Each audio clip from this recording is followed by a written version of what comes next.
자, 오늘 말씀 제목은 한국교회가 망해가는 이유, 말씀이라는 단어의 오남용이라는 제목으로 전해드리도록 하겠습니다. 여러분들이 알다시피 이단 사이비들은 사람들을 미혹하고 지옥에 보내는 매우 끔찍한 집단입니다. 이 이단 사이비들이나 심지어 공산주의자들이 일반적인 한국인들을 미혹할 때 아주 중요하게 쓰는 방법이 있는데 그 수법이 바로 용어 혼란 전술입니다. 뭐라고요? 용어 혼란 전술이다.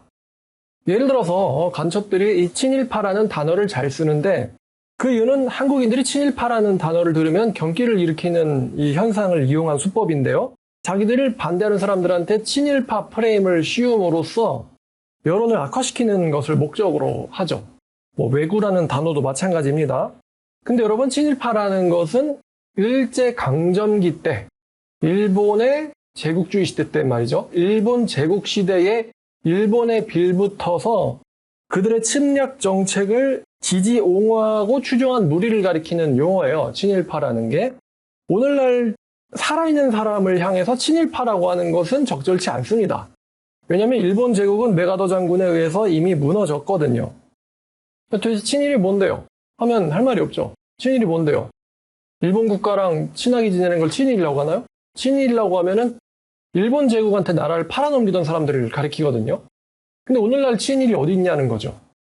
근데 이런 친일파라는 이야기, 왜구라는 단어는 16세기에 조선을 약탈하던 일본의 해적을 가리키는 말입니다. 오늘날에 이제 토착 왜구다. 그럼 여러분, 일본인이 어디 있습니까? 살고 있는 토착 일본인. 이런 용어들을 가지고 자기들을 반대하는 사람들을 이미지를 망쳐놓는 데 쓰는 이 수법이 바로 용어 혼란 전술의 목적입니다. 자, 신천지에서 예수님이라는 단어를 썼을 때 이것도 역시 대표적으로 오용되는 단어입니다. 오용, 잘못 쓰여지고 있다는 거예요. 기독교의 예수님은 하나님이시고 유일하신 구원자를 가리키는 데 반해서 신천지인들의 예수님은 하나님도 아니고 유일하신 구원자도 아닙니다. 하나님의 교회에서 예수라는 말은 나사렛 갈릴리 예수를 가리키는 게 아니고 1985년에 라면 먹다 죽은 안상홍을 가리키는 단어입니다. 신과 인간의 차이가 천지 차이이듯 기독교의 예수님과 이단들이 사용하는 예수님이라는 단어의 의미상 차이는 천지 차이고 그 끝은 영생과 지옥으로 나뉩니다. 이렇게 단어를 잘못 이해하고 쓰는 결과가 끔찍하게 달라진다는 것입니다. 그런데 교회에서 이단처럼 잘못 사용되는 단어가 있는데 바로 말씀이라는 단어입니다. 일반 사회에서 말씀이라는 단어는 말이라는 단어를 손어른에게 적용할 때 높이는 단어죠. 아버지께서 말씀하신다. 할아버지의 말씀이시다. 이런 식으로 말이라는 단어를 높인 것입니다. 이 의미를 1번이라고 해보죠.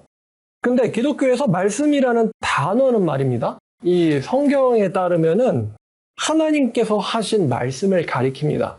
여러분이 만약에 어플리케이션을 켜셔서 성경 검색 앱을 켜셔서 말씀이라고 검색해 보시면은 거의 모든 99% 정도의 단어들의 사용이 전부 다 하나님의 말씀을 가리킨다는 것을 알 수 있습니다. 예를 들어 이런 식이에요. 주께서 말씀하시기를 하나님께서 모세에게 말씀하여 이르시되 예수께서 말씀하여 이르시되 주께서 말씀하시기를 이런 의미로 사용됩니다.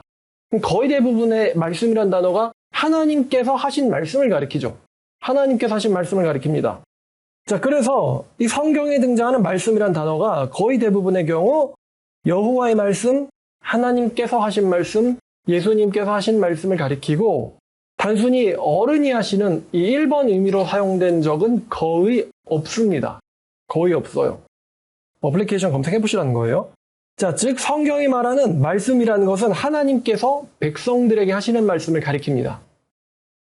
직접 하셨거나 혹은 선지자들을 통해서 하셨거나 직접 하셨든 선지자들을 통해서 하셨든 이 말씀이라는 게 전부 다 성경의 기록으로 남아있기 때문에 성경이 말하는 말씀이란 곧 성경을 가리킵니다. 성경을 가리켜요. 자, 근데 오늘날 기독교인들에게 있어서 말씀이란 단어는 거의 대부분의 경우 설교를 가리킵니다. 설교. 설교든 큐티든 신앙서적을 읽는 거나 신학 공부를 하는 것이나 이 모든 것들이 말씀이 아닙니다. 성경에서 말씀이 성경을 가리킨다고 그랬어요. 근데 설교는 말씀이 아니라는 것이죠. 이 모든 것들, 제가 언급한 것들은 이건 사람의 생각이지 하나님의 말씀이 아니라는 것입니다. 설교 말씀이라고 하면 안 돼요. 하나님의 말씀은 성경밖에 없습니다.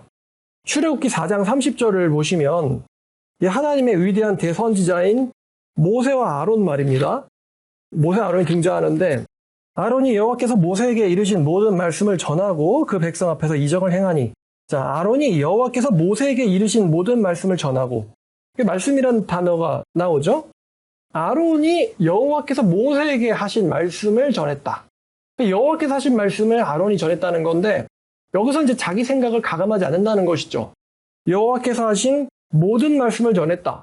그렇다는 것은 빼먹지 않았다는 것이죠. 이 위대한 하나님의 선지자도 하나님의 말씀을 전달할 뿐이지 거기에 자기 생각을 가감하지 않습니다. 하나님의 말씀에 자기 생각을 더하거나 아니면 하나님의 말씀의 의도에서 자기 의미로 그것을 제하거나 하지 않는다는 것이죠. 신명기 4장 2절입니다. 4장 2절. 내가 너에게 명령하는 말을 너희는 가감하지 말고 내가 너에게 내리는 너희 하나님 여호와의 명령을 지키라. 가감이 나왔는데 가라 함은 내 생각을 더하지 말고 감이라 함은 하나님의 의도를 빼지 말라는 거예요. 하나님 말씀의 의도를 바꾸지 말고 바로 전해라. 자, 요한계시록 22장 18, 19절 보시면 이 가감의 말씀에 대한 경고가 또 나와 있는데 자, 18, 19 내가 이 두루마리의 예언의 말씀을 듣는 모든 사람에게 증언하노니 만일 누구든지 이것들 외에 더하면 하나님이 두루마리의 재앙들을 그에게 더하실 것이요 만일 누구든지 두루마리의 예언의 말씀에서 제하여 버리면 하나님이 이 두루마리에서 기록된 생명나무와 및 거룩한 성의 참여함을 제하여 버리시리라. 이렇게 신약 성경에서도요 말씀을 가감하지 말라는 가르침이 있어요. 가든 감하든 천국 가기는 힘들다라는 것이죠. 자, 그럼 요즘 사람들에게 말씀 생활 합니까? 라고 하면 대부분 거짓말합니다.